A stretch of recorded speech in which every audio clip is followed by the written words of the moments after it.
Buy war bonds. Yeah, that's right.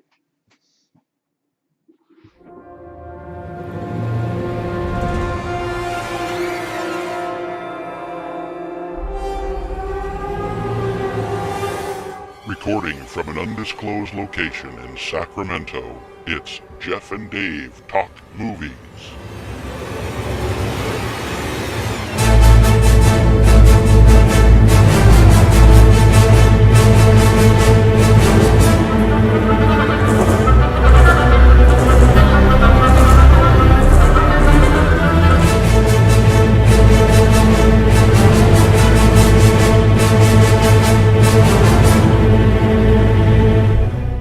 All right. Well, hey, welcome back, everybody, to Jeff and Dave Talk Movies. I am Jeff. And I am Dave, and this is what? This is episode 6 This for is us. episode 6. Yes. Or is it No, it is This 6. is 6. Yeah. This is last our- week was our 5. Was our Empire. Yeah, this is our Return of the Jedi. This is our Return of the Jedi. This is pretty Hopefully, exciting. it's a little bit better than Return of the Jedi was. So I just want to say, as we're starting off this episode, you look pretty doggone sharp there. I don't know what's different. I shaved my beard. Oh, okay. Oh, you're talking about the mask. The Yes, helmet. yes, the Yeah, mask. that Yeah, is it's- pretty doggone sharp. Whoever. Don't forget to buy war bonds. War bonds. Yeah, Warbond. That's right. I know. Well, talk a little bit about what you have here. Okay, well, the helmets that you can kind of see on screen over behind, well, Jeff's obviously wearing a Captain America helmet, and then we've got a Black Panther helmet over here, and then behind me, I'm going to lean back, you can see Batman v Superman, the helmet that Batman wore, and then you can see an Iron Man Mark 46 helmet. Mm-hmm. And I have made all of these on That's my pretty 3D damn cool. printer. That's pretty awesome. Yeah, I'm pretty addicted to the whole thing, and to do something like this, to do this show. Oh, there we go. You look a little better. Yeah, I'm gonna add leather and stuff like to that. So it I looks a little recommend more. not wearing this with a beanie. Yeah, don't do that, and then the headphones you probably can't hear very well either. Right. But yeah, I 3D print these, and in today's day and age, you can have the stormtrooper outfit and stuff like that, and so Right. I'm doing it. Yeah, I'm freaking doing it. You brought these in, and I obviously fell in love with Captain America, and this is cool. This is from That is First Avenger. First Avenger. Yeah. I'm That's hoping by the time we do our Infinity War show, I'm going to have Thor and Ant-Man and a couple more Black Panther helmets and Nice. Another Captain America. We're This just going is to Civil War have too. a, This is Civil War. that is the Civil War Black Panther helmet. I need to I need to finish that off, paint it, and get it all silver. Right. So that'll be done here in the next little bit. But yeah, I make these, and it's a lot of freaking fun. And so don't be surprised if when Han Solo comes out, there's some Stormtrooper helmets here. And Now the big question is with all these helmets that you have, where do you put them? Where do you keep them? well, right now I'm lucky, ladies. I'm single-ish, and so right now they're in my spare bedroom, just kind of all over the place. But we're running out of You're space. running out of space. But I don't freaking care. I just need to put some shelves up and start displaying them, and then swapping stuff out. And so, yeah, you'll start seeing here on the show that every week the helmets will change out. Nice. And so, yeah, it's just it's so freaking fun That's cool, to man. have these things. Yeah, so my goal is to have every Stormtrooper helmet. Yeah, that's awesome. Man, Yeah. these are really good. I'm impressed. Well, thank you. Not too Yeah. bad for a white guy. So you also had an exciting week because you went to go see Black Panther for the second time. I did. So I we're saw it now again. a week and a half post release. We are, And you've seen it twice. I've seen it twice. I've seen it twice in 3D. I highly recommend seeing it in 3D if you haven't. I did not see it. Fantastic, and it's kind of like going to Disneyland for the second time. It does get better. Oh, okay. It's kind of nice being able to go in this time and look at it with, I guess, more experienced eyes, being able to, Right. Okay, this part's coming up. Mm-hmm. And I went with one of our producers, Andrea, and it was kind of nice to be able to go, oh, okay, watch, no, watch, quit texting. Yeah, you missed it. Texting in a movie theater. No, I'm kidding. She Okay. didn't. No, it was really, really good, and I will probably go see it again this week. Nice. Yeah, Well, it was good.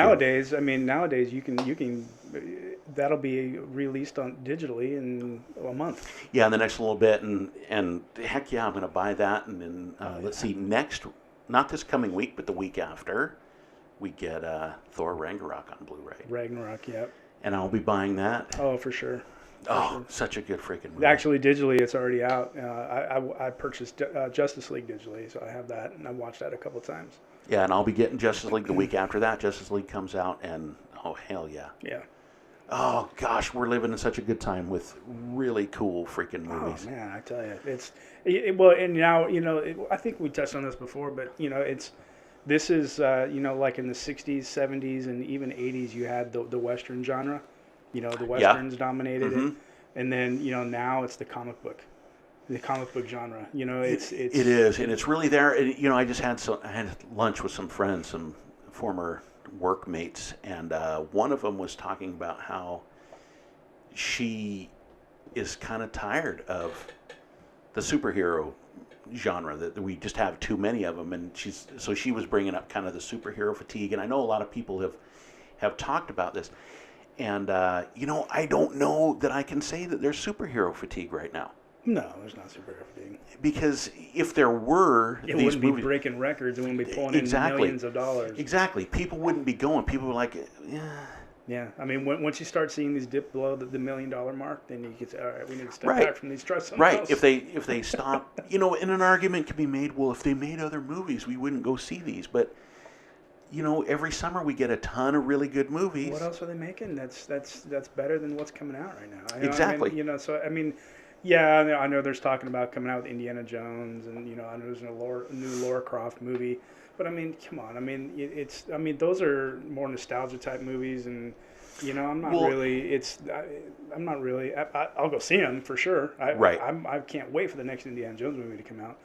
But I mean, even the non-action type films like these, what's nominated for Best Picture this year? I mean, it's not intriguing to me. Dunkirk was great. I love Dunkirk. I love Hacksaw Ridge. I love those types of movies. Yeah, no, they're good, but you're right. They're not the kind of movies that you get really excited about. Right.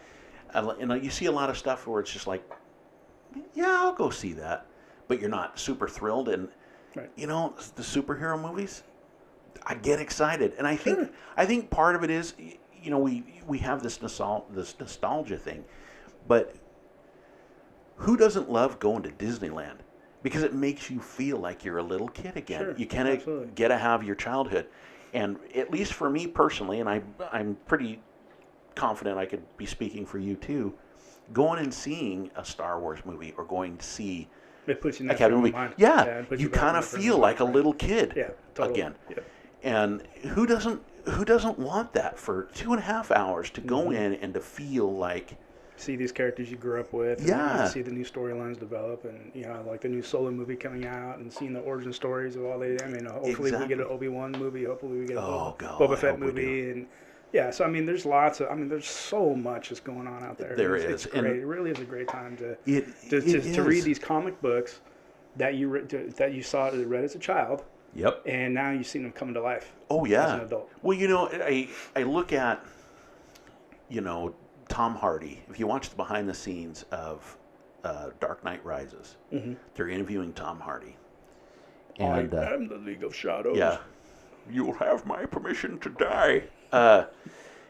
He's talking about how he's kind of, I was getting all buff and I was playing Bane. I was playing this really bad character. And, I was on set and I was dressed up like Bane and we were getting ready to do this fight. And it was the first time Christian Bale showed up on set as Batman. Nice. And he said, I was getting all psyched up because we're going to have this battle and it's going to be awesome. And then Chris walked onto set and I turned into a 5-year-old and I was like, oh, it's Batman. It's like, who wouldn't? Batman. I know, who freak wouldn't? Cool. And I remember during the whole ASL Ice Bucket Challenge that everybody was doing. Yeah.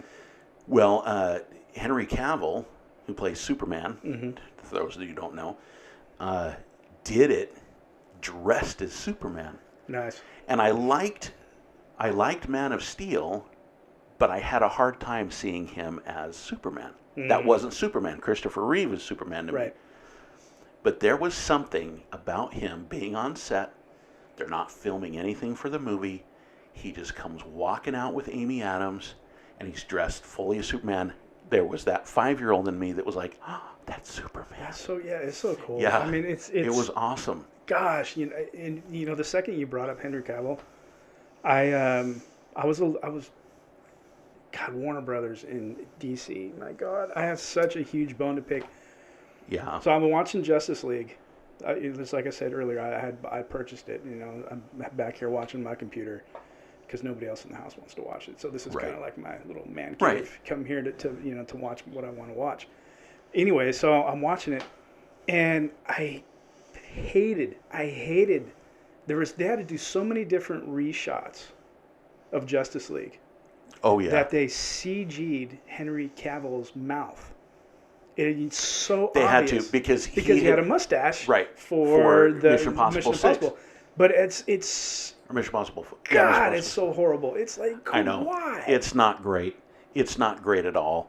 And there's man. Again, I enjoyed Justice League, but you're right. There was just so many things where it was like you ruined it, man. I mean, it's like great, and you can't take your eyes off his mouth now. It's like, oh, come on. And now you're going through each scene and going, okay, his mouth looks normal there. No, it's CG there. It's normal there, and it takes away from the movie. Yeah, it does. It takes you out, and so part of me almost wishes that he wouldn't have come back till the very end. Yeah.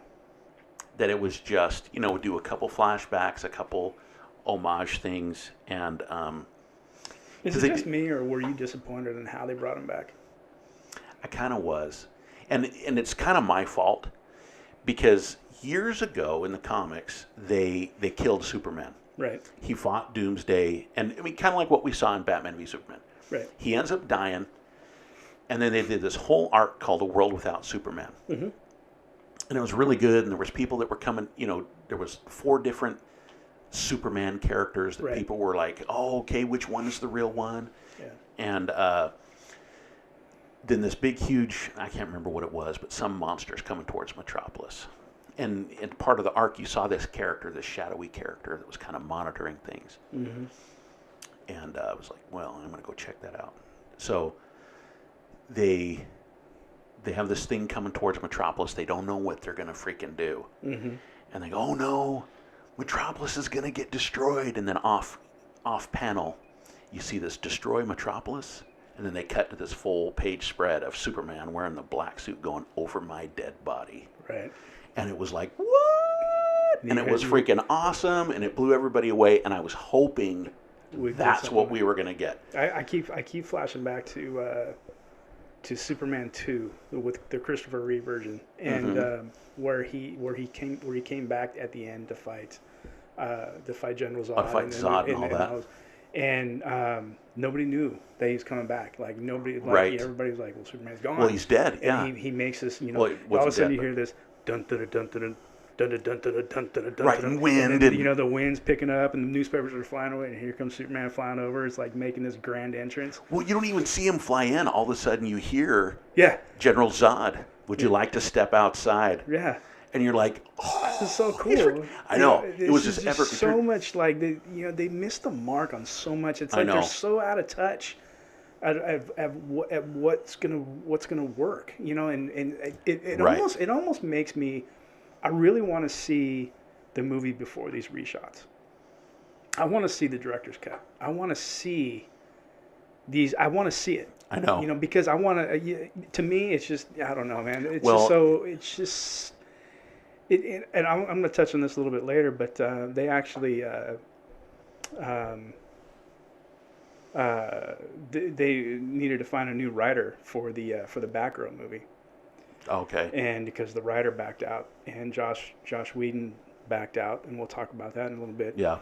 But the new writer, who was the girl who wrote the comic book version of Batgirl, posted on Twitter, and she tagged DC in it, and she goes, "Hey DC, you need somebody to write your Batgirl movie? I'll do it for you." And lo and behold, an executive from Warner Brothers responds, and she goes, "If you're serious, text me at this number," and or she goes, "Oh, I am you," and blah blah blah. Nice. And now there's this whole thing going where this girl's gonna write the new Batgirl movie. Awesome. Which is and then I guess now they're hunting for a female director. But anyways, it's just it's I want to think that they're starting to get it right, but it's just when I saw Justice League, and it was just so bummed out because it is a good movie. It is. I loved it. I bought it. It is. Well, but there was parts of it where it was like, okay, oh no, this is it. They're going to redeem themselves. Oh, no, I guess they're not. It's just ho hum.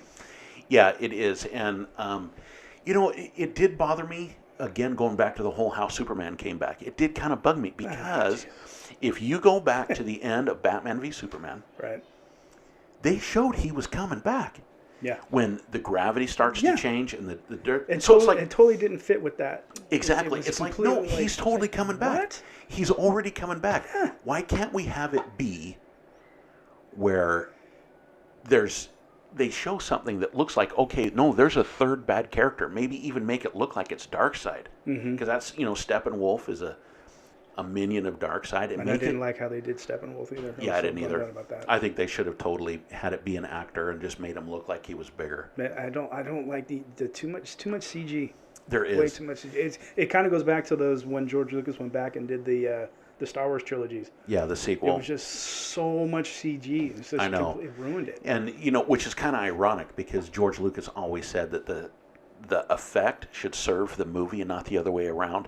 And I'm sorry, Episode 2, it was almost like, look at all these effects that we did. Right. Look at this, look at that. And it was like, okay, you're pulling me out of the movie. Right. Whereas, and that's why I loved like Rogue One. I'm liking the new stuff that they're putting out. When they go back to doing the models and they go back to like the old school way of doing it, where there's nothing is, not as much green screen. They're not doing. All the ships are CG, but they look like models. Mm-hmm. And to me, it's like, no, that looks realistic. That looks good. Whereas all the stuff from the prequels, there was a lot of it that was just like, oh, okay, come on, right? Build a set. Yeah. And Steppenwolf was that for me. It was just like, okay, you took an action figure, mm-hmm. and you animated it. Yeah. Because he just didn't look that good, and it was like, why can't? I mean, you got a great actor to voice him. Yeah. Just make him look like he's 12 feet tall. To me, it just wasn't that good of a CG job. I mean, to me, Andy Serkis's role in Lord of the Rings, I mean, that was beautiful. Oh yeah, it was amazing. It was amazing, but I mean, it was just, I don't know. I mean, it's just, God, I hope they figure it out, and they figure it out soon. I do too. And there's a lot of people that are pushing for the Zack Snyder cut of that movie. And Zack Snyder's kind of chimed in too, like, "Oh yeah, I'd love to see that cut of the movie." Unfortunately, it does not exist. It doesn't exist. Yeah. The reason why they had to bring Joss Whedon in to finish the movie off is because the movie wasn't done. It wasn't like, he hadn't finished editing the movie yet. Right. He hadn't finished shooting the movie yet, and so, yeah, there was just some issues with that, and. I'm still going to buy it, still going to sit down and enjoy the heck out of it. But there was so much more they could have done with that movie that would have made it awesome. And so, to that group out there that's pissed at Disney and Marvel, it's not their fault that movie was rough. Don't be pissed. It wasn't, although I know a lot of them be like, no, Joss Whedon's a shill for Marvel, and he came in and he deliberately did that. No, he did not. Well, speaking of Joss Whedon... Joss Whedon. I just read this week that he left he's leaving DC's Batgirl. He left the movie. He left the project. Oh, okay. Why?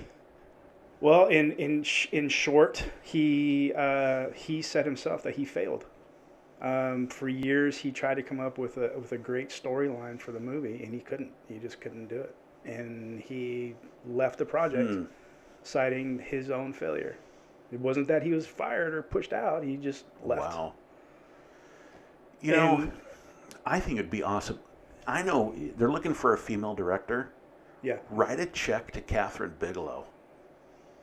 Yeah. And have her come in. Sure, why not? And do it. I mean, she did The Hurt Locker, which is absolutely awesome. She did Zero Dark 30, mm-hmm. which is great. Both action movies shot by a woman. It's like, come on, give her the Batgirl movie. That would be gritty. Mm-hmm. And I think it would be freaking phenomenal. Well, they already they were looking for a new writer, and I guess Roxane Gay, who was the writer of the comic book, has put her name in the hat to write the Batgirl movie, which I think would be awesome. I think it'd be brilliant. I would love for them, and I don't know how much of the comic book you read for Batgirl, or even if you. I would pick my main exposure to Batgirl was if I was reading a Superman, or not a Superman, a Batman comic, and she happened to be in there. She happened to be in it. There was a direction that they were headed with her where I really kind of liked it. It was dark, and they were making her very, very edgy, and I like that. But then they kind of went political, and I think that they bowed to some political pressure to make her a lesbian, which I don't have an issue with. But it's kind of like, who freaking cares who they're sleeping with? I don't freaking care, well, because now it's kind of like the world, unfortunately. I know, but it's like it's becoming about that instead of, no, it's a strong woman that's going out and fighting crime. Can't it just be that? And then if you just want to say, oh, she's got a girlfriend over here, okay, fine, but yeah, I mean, who freaking care? I don't care who she's sleeping with. It doesn't have to be a story plot, for crying out right. loud. But I loved where they went with the newer version of Batgirl back in 2003. It was called Batgirl Year One. Oh yeah. It was only like a 9-issue or 10-issue series or something like that. But they had they took a different plot as to how Barbara went and took on the Batgirl. Mm-hmm. It wasn't Batman motivated. It was her own father motivated. Yeah, that okay. And I'm going to step back. I would actually love to see that kind of storyline. I do too, because in that storyline, and it actually was really good, because I am familiar with this one.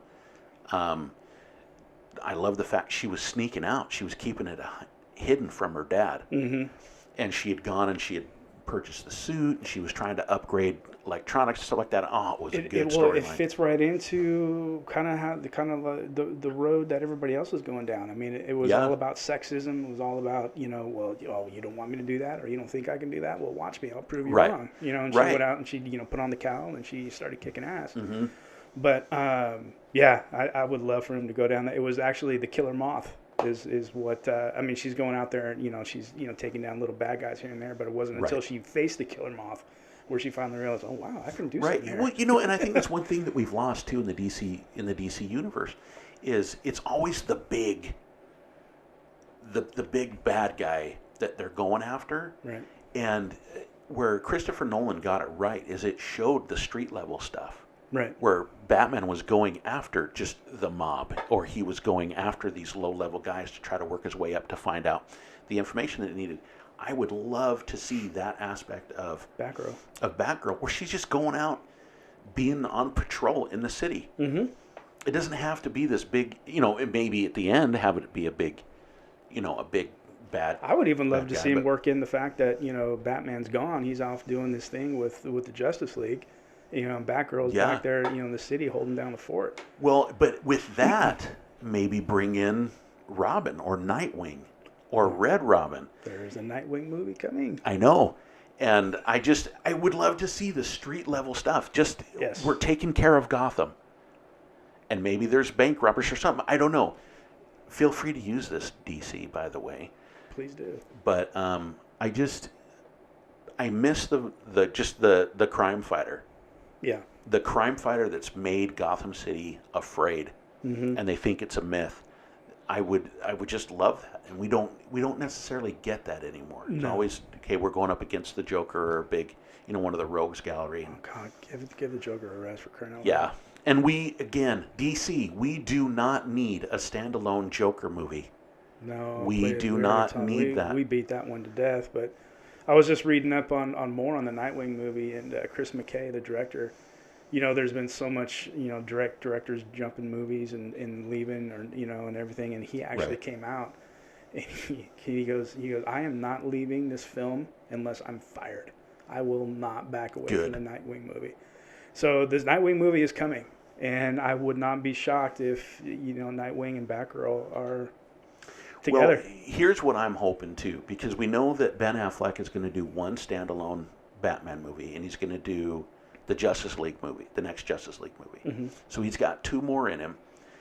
And I would really love whoever they cast as Nightwing to be the next Batman. That'd be sweet. Just set it up that way. Yeah. Just plan it where this is the next person that's going to step into it, just like what Marvel's doing with Captain America. We know it'll either be Falcon or Bucky that takes over the mantle. Right. So it's already set up. We don't need a third party to come in and do it. Just have this character, this actor that's playing Nightwing to take over the role of Batman. Yep. Just do it. Yep. Be smart. Don't try to be different. The comic books, they all do the same exact thing. Just do it. Go the Wonder Woman route. Go the Black Panther route. Find where they the black director, black writer, black cast. Do the same thing with Batgirl. Do the same. Do exactly what you did with Wonder Woman. Just do it. Yeah. I mean, you know what? You found the magic there. Keep it going. Yeah, just do it. Although I tell you, okay, going back to Catherine Bigelow. Let's let her direct a freaking Batman movie. Oh my gosh! I look Catherine Bigelow, what she did in Point Break. Point Break was the first Point Break. Patrick Swayze, Keanu Reeves version. Loved it. Oh yeah, loved it. She's a good director, and she gets action. She gets freaking action. Yeah.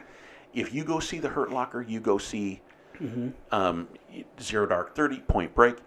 You're never gonna know that was directed by a woman. These things are freaking phenomenal. She's awesome. Bring her on. Yep. I agree. Write the doggone check. Do it. Yeah. And I'm going to say this too. Kevin Smith. Let Kevin Smith finally take the reins of a doggone Why not? superhero movie. Why not? Because he's a fan. Yeah, why not? I mean, and God, you know what? Ben Affleck would have done a great job directing too. He would. He would have done a great job. Because I mean, he just like you said, he's a fan. Edward Norton I wasn't a fan of that movie, of the Incredible Hulk movie. I mean, it was good and everything, but the Hulk was my favorite superhero growing up. So the Eric Bana version, huge. I can't even watch it anymore. I can't. Although I do got to say, I liked the Hulk in that more than I liked the Hulk in the Incredible Hulk version. But even Edward Norton, I mean, writing that movie, I thought he did a fantastic job. Oh, he did a great job because the story was better. Yeah. I didn't like the Hulk, but the story was way better. Than the original. Was really, really good.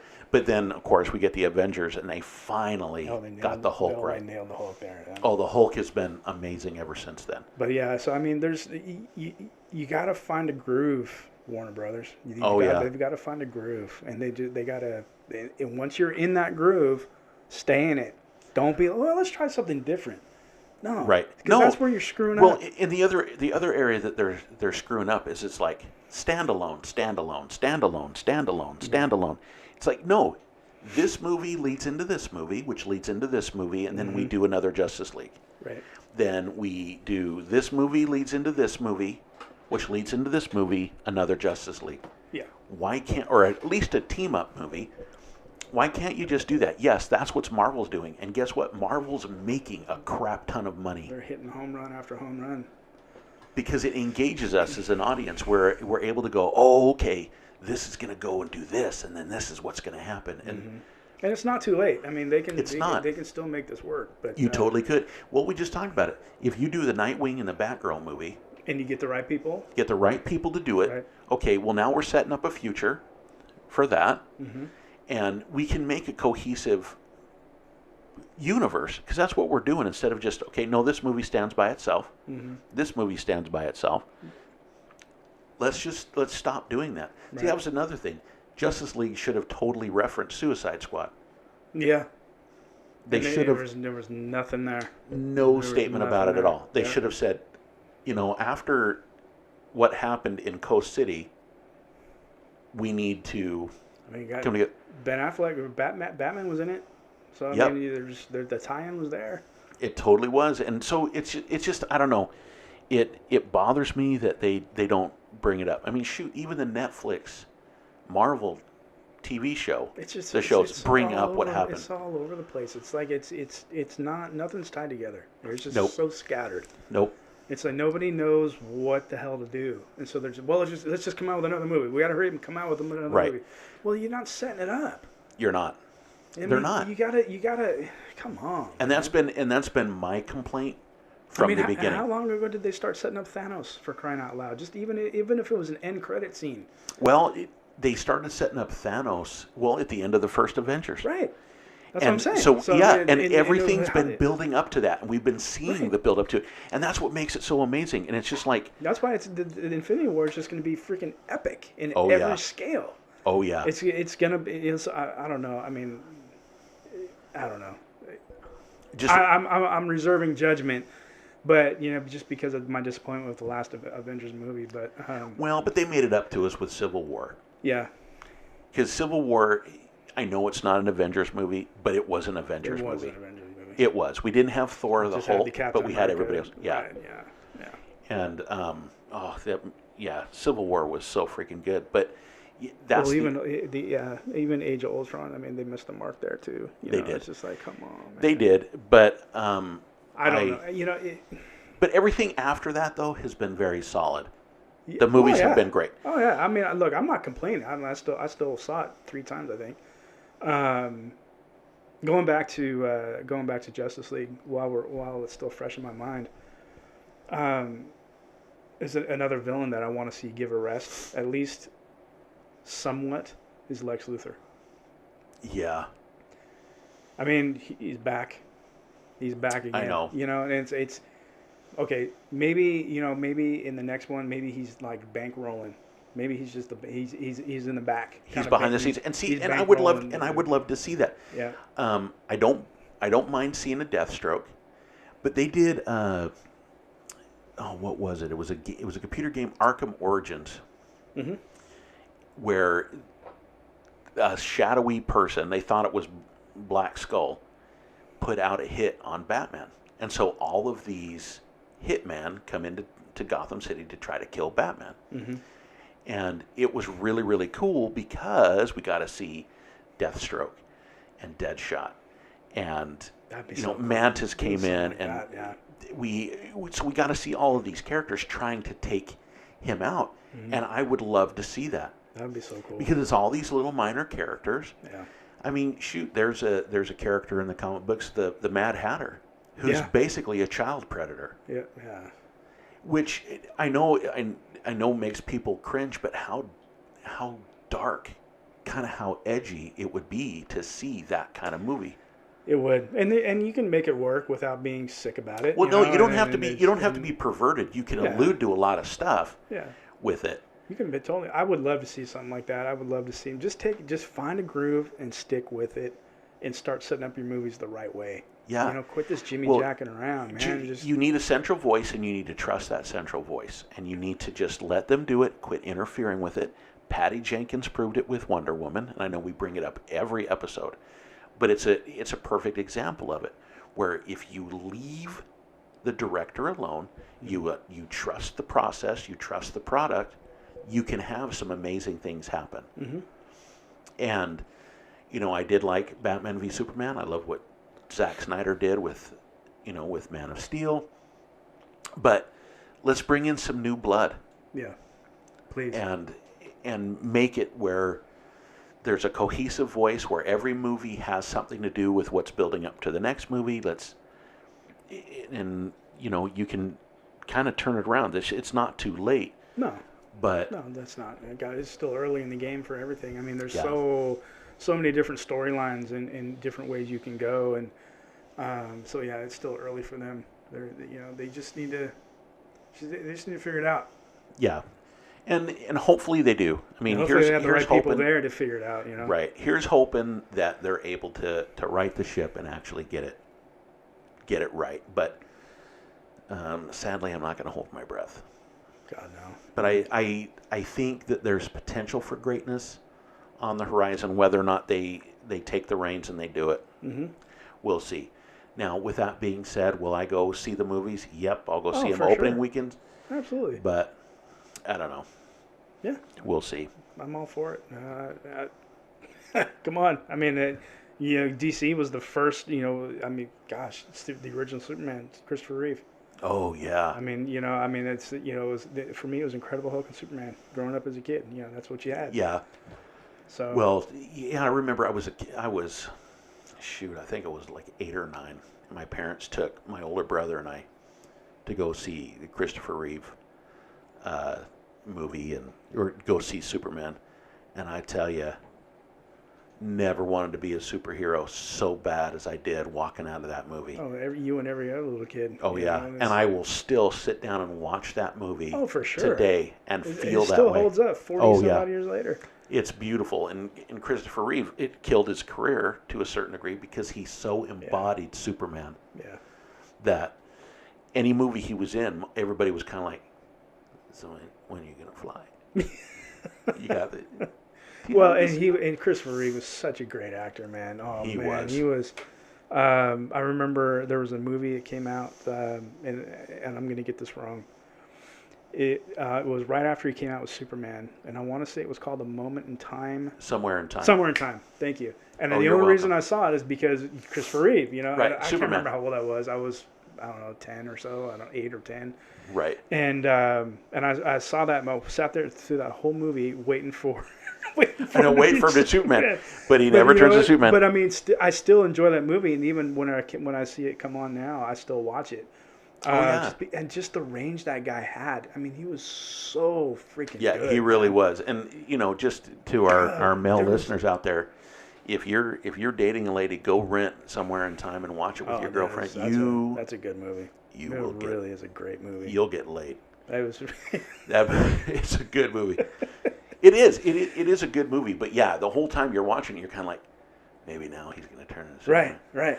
But yeah, nope, not a Superman movie. There was another movie that came, and his comedic timing too was spot on. He was in a movie with Kathleen Turner and Burt Reynolds, and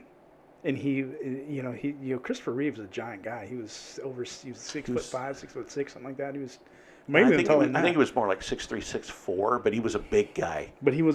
And he in this movie that he was in, Burt Reynolds and Kathleen Turner played spouses or ex-spouses working in the news business. And I know what you're talking about. Kathleen Turner brings Christopher Reeve in as the new guy. War of the Roses, I think. No, that was Michael Douglas. That was Michael. Okay. But Christopher Reeve's character in that movie is afraid of heights. Oh, is he really? And so Burt Reynolds is making the joke throughout the movie. He's like, "How could a big giant guy like you be afraid of heights?" And then there's this one scene where he gets in an elevator, and he just starts screaming like a kid and cowering down on the floor. That's funny. He was just so awesome. There was another movie he was in. It was actually a Broadway play. Murder by Numbers. No, not that one. Death Trap. Oh, Death Trap. That's what it was. Death Trap. Murder by Numbers is something different. Yeah, my God, he was such a great actor, man. I mean, there's nothing that guy. There's nothing that he couldn't do. He was really, really good. It was a huge loss when he passed away. It was so sad, but gosh, yeah. So Superman 2. Superman 3 went off the deep end, and Superman 4, Christopher Reeve needed some money apparently because that movie was Superman garbage. 4 was The Quest for Peace, and Superman 3 was the one with Richard Pryor. Let's grab Richard Pryor, the hottest comedic actor of our time. Let's see if the star power brings people in. Oh yeah. And they kind of stopped trying because there were certain areas in there. It's like, he's running out of storylines there. He's fighting an evil computer. You can see the wires there. Yeah. It was bad. It was horrible. It was. Oh boy, it was bad. There was the only part I enjoyed in Superman 3 was when he fought himself. That was pretty part. Deep. I mean, they went in there, and that was pretty existential, and it was really good. And you're right, that is the best part of that movie. Yeah. And then, not that great. It was horrible. Superman 4. I think I saw it one time. I saw it once. I don't even think I can make it. I didn't even think I made it through the whole movie. I can't. And the only reason why I own it is when my son was young. He was like, "Oh, Dad, I want to see all of them." He was probably 10 or 11, and I was like, well, okay, he's 10 or 11, he has no taste. So I bought the whole set when they came out on DVD, and I watched them, and he loved them, but he was 11. Yeah. And recently he was like, Dad, I tried to go back and watch those. Oh, man. Horrible. Those movies suck. Why did you ever buy them? I said, I bought them for you, you One tard. and two is good. One and two are great. Is still great. But the three, with Richard Donner, dude, I mean, God, Richard Donner, man, he talk about a great filmmaker. But that goes to the point of a director that got the subject matter, got the character that he was going after. That was kind of my point, yeah. And by shooting the movie the way he did is almost like a Christ-like character, and all of that. It was, I mean, it really set the tone, and it made a mark. It showed that no, a superhero movie could be profitable, and just pure brilliance. And again, Christopher Reeve did such a good job that for years after, comic book writers drew Superman as Christopher Reeve. Yeah. For years after that. Yeah. I mean, and they couldn't nail it. I think they finally got it right with Henry Cavill, but with Christopher Reeve he was it, and everybody they got since then didn't hit the mark. But going back to Richard Donner, man, I was just sitting here as we were talking, I'm like, God, Richard Donner was at the helm of pretty much all my favorite movies growing up as a kid. Not just he was the director of Superman, the 80s.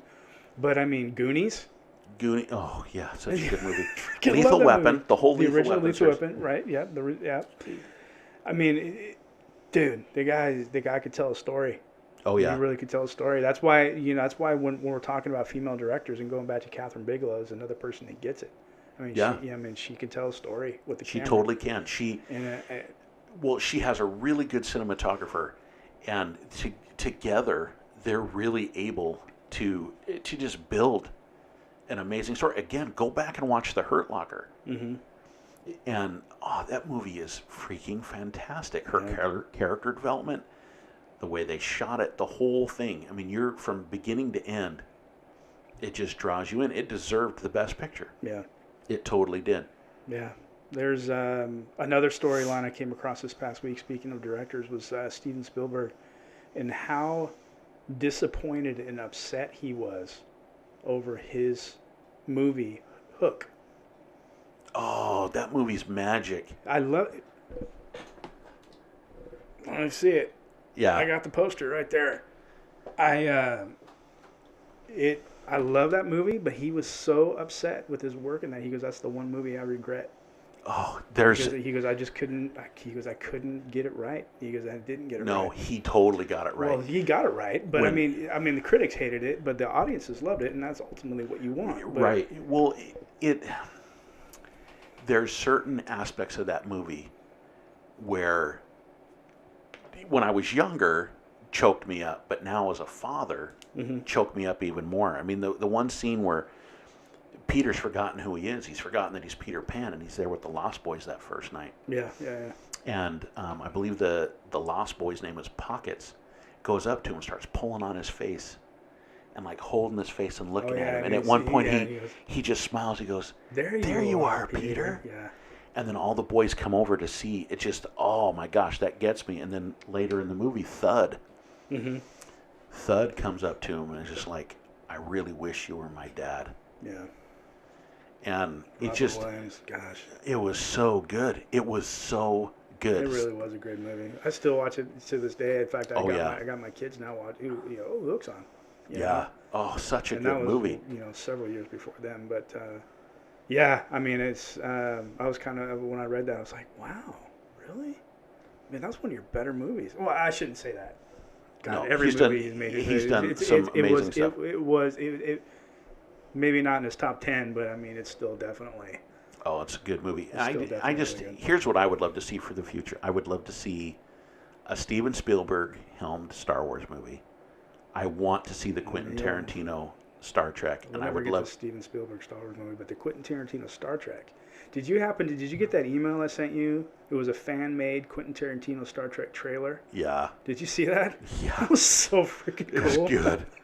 It was good, and watching it, it was just like, I'm bummed. Yeah. Because this isn't real. so I want cool. this to be real so bad.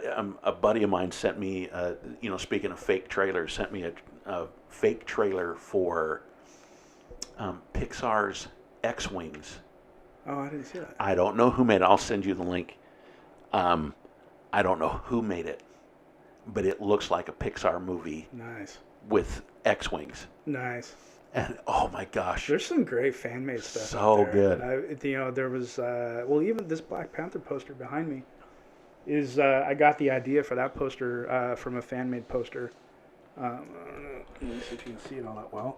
But it's got the country of Africa and then Shuri popping up out of there. It's got the costume of one of the warrior princesses back in the background, and then Black Panther, and then you got the Wakanda city down there below. Nice.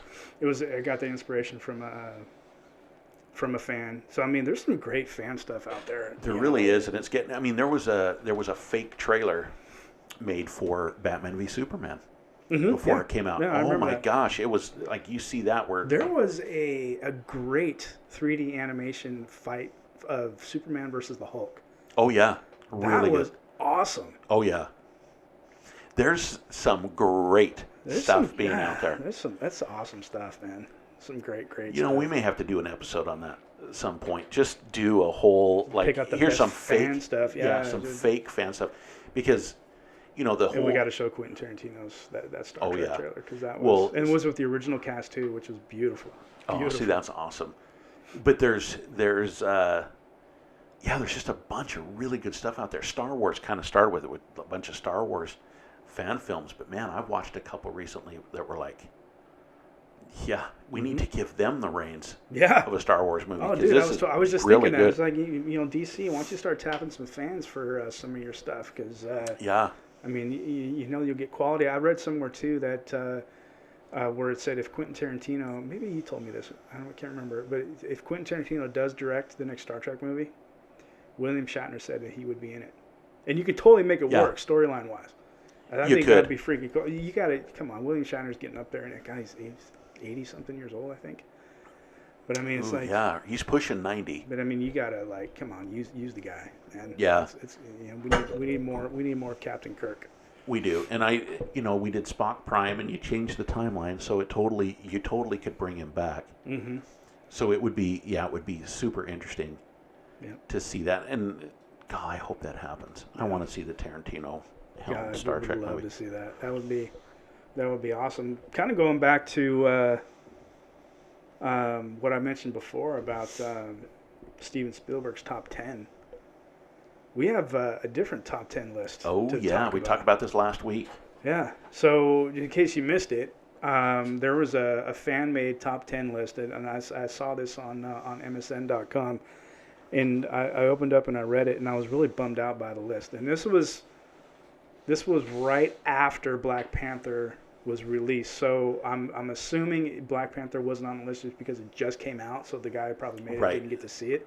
But one of the things that caught my eye was how he ranked Thor: The Black World in his top 10. Oh, the Dark World? Yeah, in his top 10. The Dark World, sorry. But then didn't add Thor Ragnarok. Ragnarok which I don't get. 10. So I had brought that up last week when we were talking. And then we decided, well, let's make our own top 10 list. That's right. So Dave, you go first. I want to hear. I'm kind of anxious. Now here's a question I got for you. Do we want to match number for number? Yeah, let's do that. So let's start from the bottom, work our way up. Okay, so my number 10 on my top 10 of the Marvel movies is the original Iron Man. The very first one. Really? Is number 10. Yeah. Now, see, that's funny to me because my number 10 on my list is Iron Man 2.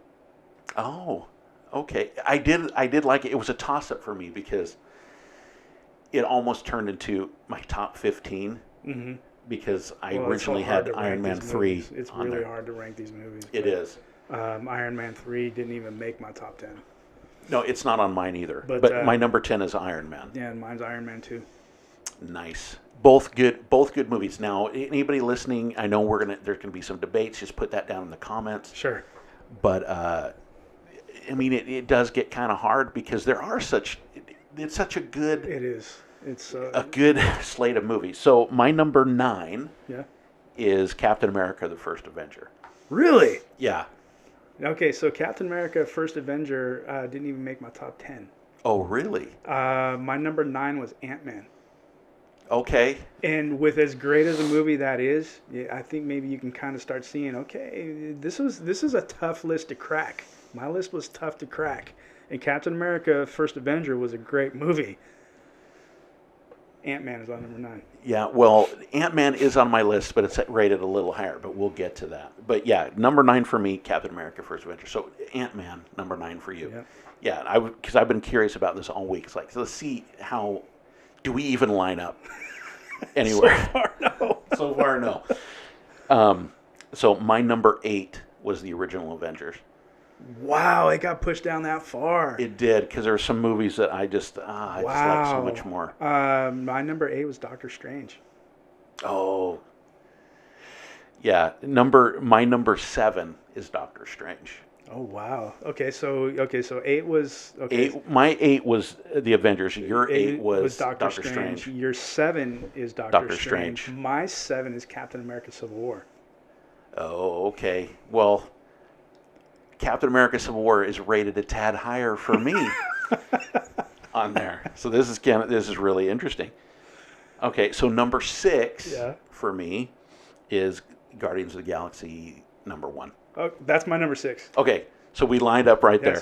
Yes. Yeah, I love that movie, and it was hard for me not to include that in my top 5. Well, it kind of struck me. I had to have it on the list for, a couple reasons. One, love the movie. Mm-hmm. And at the time, it was the funniest one that had come out, and I just really, really liked it. But number 2, like we had talked about a couple episodes ago, I lost my wife to cancer. Mm-hmm. Almost 5 years ago. And my son did really been 5 years. Wow. Yeah. And my son, who's 21 now, was I think 16 or 17 at the time when the movie came out. And he was always really good about talking about his mom and all of that. But when we went and saw Guardians of the Galaxy for the first time, and we sat down, telling me the story, very beginning of the movie, when Star-Lord's mom dies of cancer, my son broke down.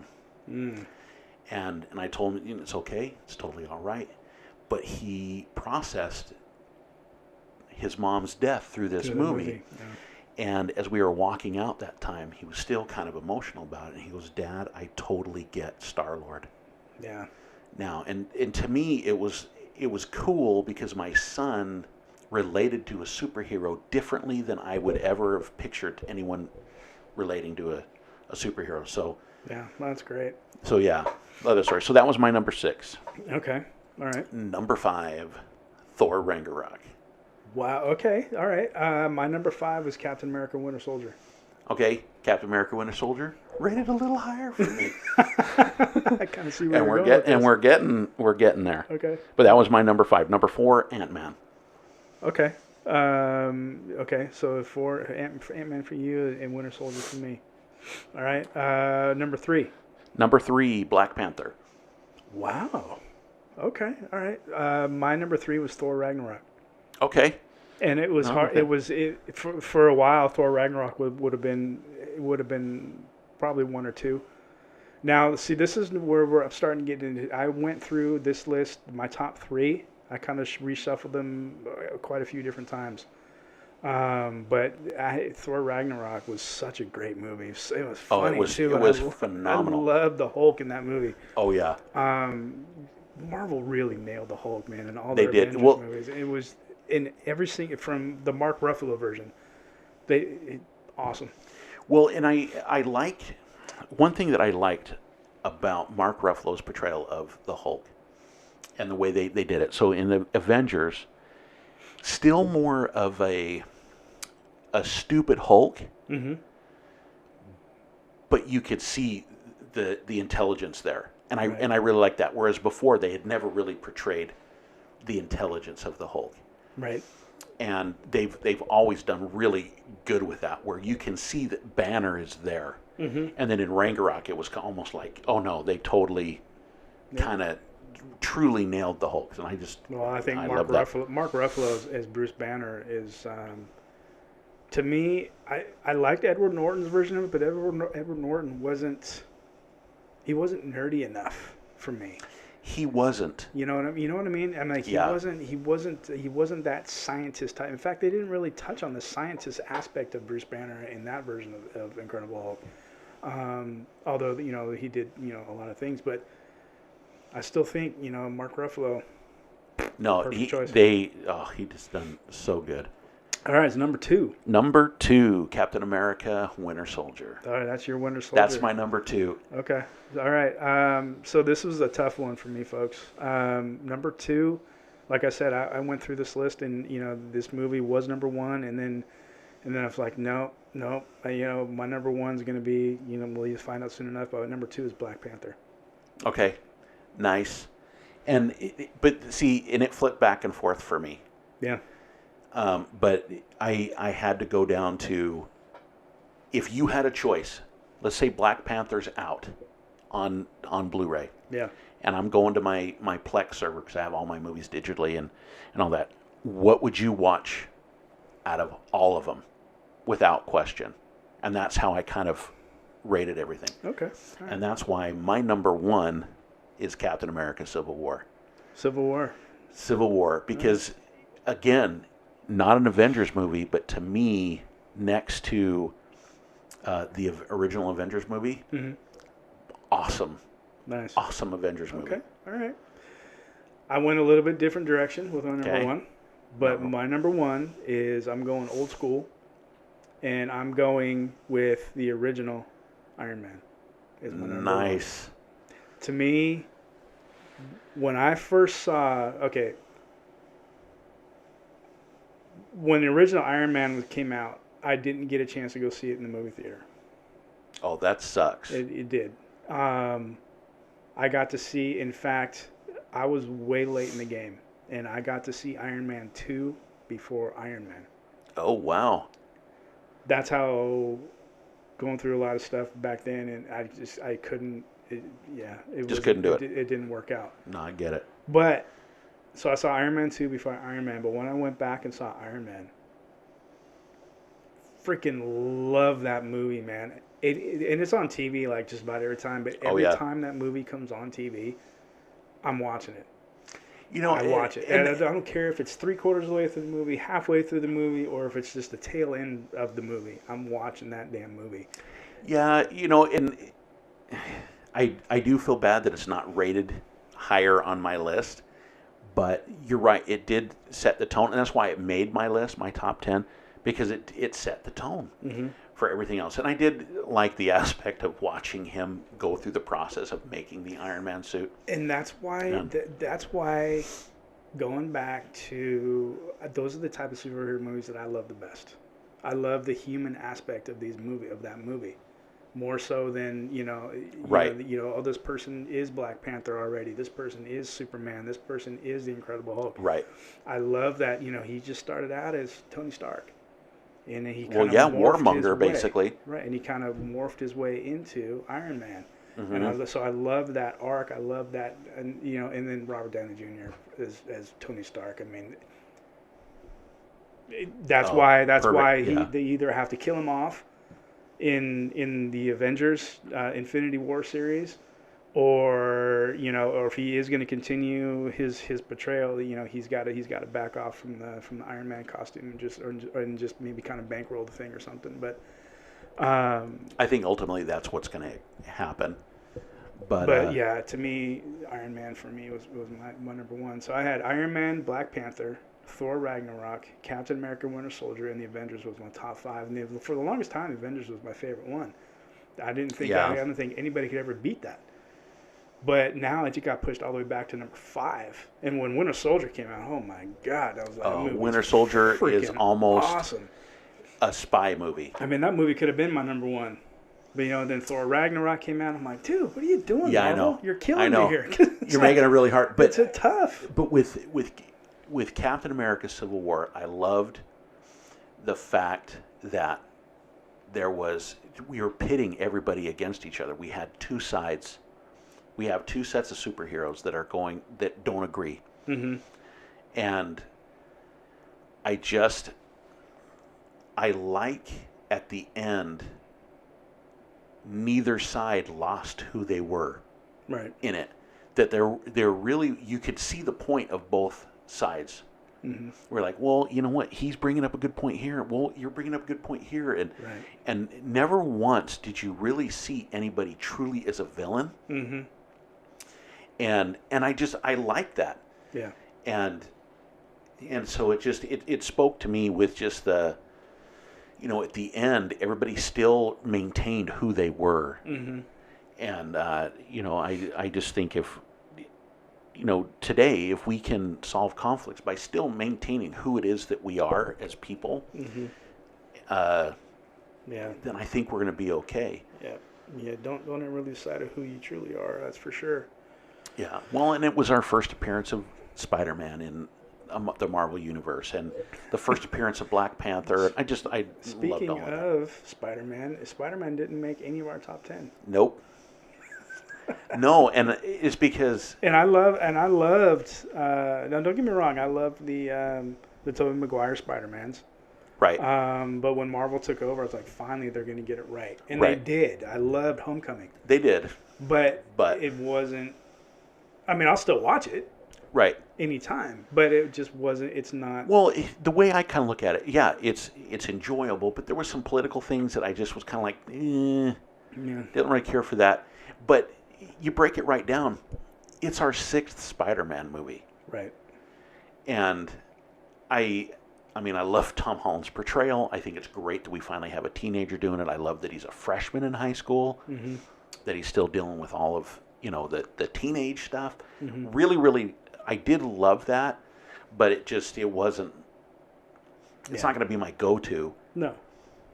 No, and I don't know. I mean, I think the first Tobey Maguire Spider-Man, that one still holds up. 2 and 3 weren't all that, but I was really disappointed in some of those. But, well, the first Andrew Garfield I thought was really good. The second one, it was like, okay, you're trying to throw too much in here, mm-hmm. and I loved Andrew Garfield's Spider-Man over. It's hard for me to choose Tom Holland over Andrew Garfield's Spider-Man, but I think the Tobey Maguire's Peter Parker was probably the best for me. Yeah, he was pretty good. Tom Holland's great. I mean, Tom Holland is great, but I did love the Vulture. I loved how he looked, but I don't know, the overall story. It was just like, it's a Spider-Man movie, and we've gotten 5 before this one, mm-hmm. and it's all pretty much the same stuff, mm-hmm. And I can honestly say, if we were at our 6th Iron Man movie, I'd be kind of like, okay. Right. Well. We've seen it all. There was, I know we're getting over our time here, but just real quick, I saw there was a tweet. I follow Robert Downey Jr. on Twitter. And he had put out a tweet, and he said, Iron Man 4 or Sherlock Holmes 3? Sherlock Holmes 3. What do you want to see? Sherlock Holmes 3. Sherlock Holmes 3, without a freaking doubt. Yeah, I didn't even have to think. We've had our 4th and 5th Iron Man movies already. It's time to back away. Right. And that's the thing. We don't need another standalone. I mean, we don't. The only thing the only way I would ever welcome a standalone Iron Man movie is if they brought back the Mandarin and they did it right. That's the only way that I would love to go see. Well, because we totally could, because the Mandarin does exist, and it's not Trevor Slattery. But they're not going to do it, and they won't. And I don't want them to do it. I'd rather see Sherlock Holmes 3. Thank you much. very much. No, I totally agree. Bring back Guy Ritchie. Let him direct it. Yeah. So no, I agree with that, because we're going to get Robert Downey Jr. in, Infinity War. We got him in Spider-Man. We got him in Civil War. We're getting Iron Man. And if he doesn't get killed off in Infinity War, then he's going to be cameos in. So we're going to get Iron Man. I don't think they're going to kill him. I think Captain America for sure is going to die. I don't know if Thor's going to die. I don't think Thor's going to die. I think what you'll see with Thor is, I think you'll just see him go back and rule his Asgard, quietly, and then we'll see some sort of Asgardian Thor character show up in future movies. But I don't think you'll see him get killed off. But I think Captain America is going to die. Captain America's gone. Steve Rogers is gone. Black Widow, I'm sure, is going to stick around. Hawkeye, although maybe not Hawkeye. I mean, his character's kind of expendable now. I mean, he is. I still want to see him come out with a Hulk. I don't know what they're going to do with Hulk. I don't know. Well, I don't know if he's going to fit into the next phase or not, but it'd be interesting. I don't know where you can go with the story from here. I don't,